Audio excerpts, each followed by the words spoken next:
샬롬, 사랑하는 성도 여러분, 귀하고 복된 하루가 시작되었습니다.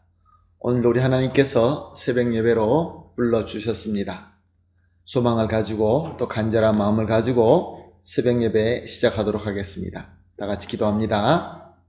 사랑과 은혜가 풍성하신 존귀하시고 참 좋으신 우리 하나님 아버지 감사합니다. 지난밤도 우리 하나님의 은혜로 편안히 쉬게 하시고 회복하게 하시고 이렇게 첫 시간 주님 앞에 엎드린 줄로 믿습니다. 주님, 오늘도 예배를 통하여 주님과 만나고 말씀을 듣고 주님으로부터 지혜를 받고 능력을 받게 하여 주시옵소서. 그리하여서 우리에게 주신 이 하루를 또 우리의 사명을 잘 섬길 수 있게 하여 주시고 우리 하나님께서 원하시는 열매를 맺을 수 있게 하여 주시옵소서. 하나님, 그러나 이 세상의 풍파와 전염병과 여러 가지 문제로 힘들어 하시는 성도님들이 있습니다. 주님, 아프신 분도 계십니다. 또한 마음의 상처가 있는 분도 계십니다. 우리 주님께서 그 사랑의 손길과 능력의 손길로 어루만져 주시어서 위로받게 하시고 치유받게 하여 주시고 회복하고 능력으로 세워질 수 있게 하여 주시옵소서. 그래야해서 우리 각 성도님들과 또 각 가정과 우리 교회가 이 시대의 지혜자로서 주님의 제자로서 부족함 없이 잘 섬길 수 있게 하여 주시옵소서. 감사하며 예수님의 이름으로 기도합니다. 아멘. 할렐루야. 우리 다 같이 찬송하겠습니다. 301장 지금까지 지내온 것 주의 크신 은혜라. 301장 함께 찬송하시겠습니다.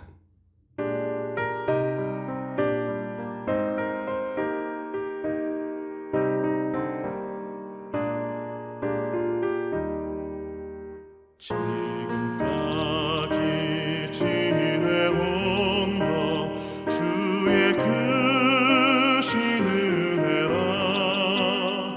한이 없는 주의 사랑 어찌 이루 말하랴. 찬악해라 주의 손이 항상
아멘. 할렐루야. 감사합니다.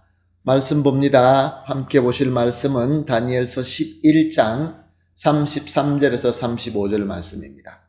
다니엘서 11장 33절에서 35절 말씀 함께 보십니다.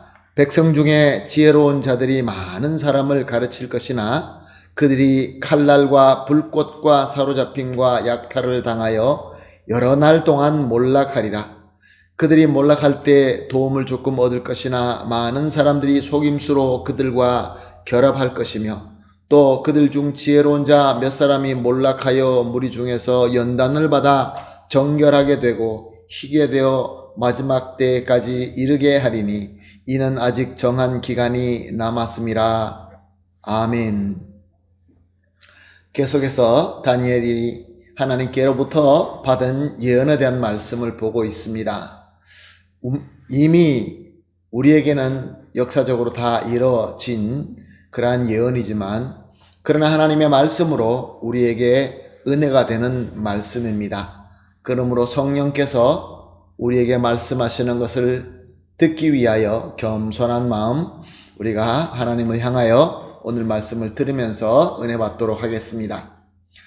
악독한 북방왕 안티오쿠스 4세는 유다를 침략하게 됩니다. 유다를 점령하고 어마어마하게 가혹한 핍박을 가합니다. 왜냐하면 저들은 유대인들을 말살을 하려고 했기 때문에 그렇습니다.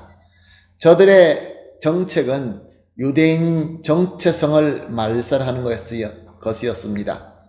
저들을 헬라인으로 만드는 것이었죠. 그래서 유대인들이 가지고 있는 그 선민의식, 하나님의 백성이다라는 그 의식을 깨뜨려버리고 헬라인을 만들기 위하여 가혹한 핍박을 가했던 것입니다. 유대인들의 정체성의 기본이자 기준은 여호와 하나님을 향한 신앙입니다. 그래서 그 핍박은 그 무엇보다 종교적인 핍박을 하였던 것입니다. 철저하고 강하게 종교적으로 핍박을 했던 것입니다. 그래서 우선적으로 유대인들의 종교의 리더인 대제사장을 바꾸어 버립니다. 자기들의 사람들로 세워버립니다. 그리고 여호와 하나님께 드리는 제사를 금하고 성전 안에 자기들의 최고의 신인 제우스 우상을 세워놓고 그리고 성전 안 단 위에서는 유대인들이 부정하다라고 여기는 짐승들을 잡아서 피 흘리는 의식을 하게 합니다. 그리고 나아가서 이렇게 우상을 섬기고 저들의 의식에 잘 참여한 자들에게는 특별한 상을 주고 그렇지 못한 자들은 처단합니다. 그래서 많은 유대인들이 하나님을 향한 신앙을 버리고 정복자들이 원하는 대로 하기 시작합니다. 그러나 백성 중에는 지혜로운 자가 있었다고 합니다. 저들이 일어나 위기에 처한 유대인들을 율법으로 하나님의 말씀으로 가르치며 인도하기 시작합니다. 사랑하는 성도 여러분, 우리 하나님께서는 하나님의 뜻을 이루기 위하여 사람들을 택하시고 저들에게 지혜와 능력을 주십니다.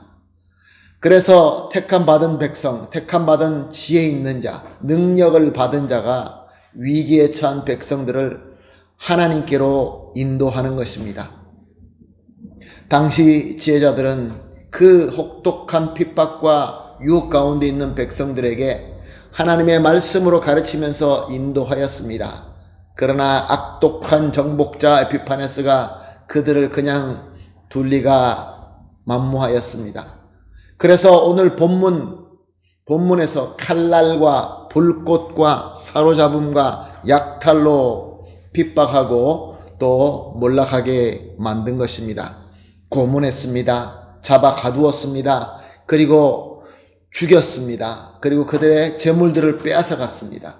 사랑하는 성도 여러분, 이렇게 우리를 리더하는 리더들과 또 그 지혜자들을 따라가는 자들이 잡혀가서 고문당하고 빼앗기고 죽는 것을 보면은 어떻게 반응합니까? 당시에 많은 유대인들은 하나님의 율법을 떠나서 정복자들의 뜻대로 우상을 숭배하고 죄를 짓고 맙니다. 그렇지만 지혜의 가르침으로 힘과 믿음을 얻는 자들도 있었습니다. 주어지는 그 어려움이 하나님께서 주시는 훈련이라 생각하고 오히려 더 정하게 세워지는 자들이 있었습니다. 저들은 믿음으로 주시는 강한 용맹으로 불의한 핍박과 타락의 유혹을 뿌리치고 신실한 믿음 가운데 거했던 것입니다. 사랑하는 성도 여러분, 오늘 저와 여러분에게도 역시 에피파네스의 핍박과 유혹이 매 순간 다가오고 있습니다. 그래서 하나님의 백성들이 많이 어려워하고 고통스러워합니다. 또한 저들의 유혹에 흔들리기도 합니다. 그러나 하나님께서는 이 어려운 시대의 때도 역시 택하시고 지혜와 비전을 주십니다. 이 시대에 지혜자를 세워주십니다. 바로 누구입니까? 오늘 이 본문 말씀을 들으며 은혜 받고 있는 저와 여러분인 줄로 믿습니다. 우리 성도이며 우리 성도가 함께 하는 공동체, 우리 교회인 줄로 믿습니다. 자, 우리가 하나님으로부터 은혜를 받을 때 그 은혜의 사명은 무엇입니까? 괴로워하고 고통스러워하고 유혹에 흔들리는 백성들에게 하나님께로 인도하기 위함인 줄로 믿습니다. 이 귀한 진리를 믿으시고 오늘 우리가 함께 이렇게 기도하십시다. 첫 번째 합심하여 기도할 제목은 어려움과 고통과 유혹을 이겨낼 수 있는 하나님의 지혜와 능력을 주시옵소서. 우리 힘으로는 할 수 없습니다. 하나님의 능력으로 가능합니다. 두 번째로 하나님께서 주신 지혜와 능력으로 이 시대의 지혜자로서 예수 그리스도의 제자로서 잘 섬길 수 있게 하여 주시옵소서. 그리고 세 번째, 하나님의 백성이 함께 주시는 하나님의 지혜와 능력으로 이 시대의 악과 유혹을 이겨낼 수 있게 하여 주시옵소서. 이렇게 세 가지 합심하여 기도하시고 개인적으로 기도하신 이후에 오늘 하루를 시작하도록 하겠습니다. 다 같이 기도하겠습니다. 하나님 아버지 감사합니다. 오늘도 귀한 말씀 주시고 성령님의 감동하심으로 우리에게 도전과 깨달음과 또 이 시대에 필요한 지혜를 주심을 감사합니다. 하나님 아버지, 지금 쉽지 않는 때에 우리가 살고 있습니다. 어려움이 있고 고통이 있고 유혹이 있습니다. 이것을 이겨낼 수 있도록 하나님의 지혜와 능력을 주시옵소서. 그래서 받은 지혜와 능력으로 이 시대의 지혜자로 잘 섬길 수 있게 하여 주시옵소서. 섬길 때 하나님의 백성이 함께 하나님께서 주시는 이 능력으로 말미암아 이 시대의 악과 유혹을 이겨내게 하여 주시옵소서. 승리하게 하여 주시옵소서. 감사하며 예수님의 이름으로 기도합니다. 아멘.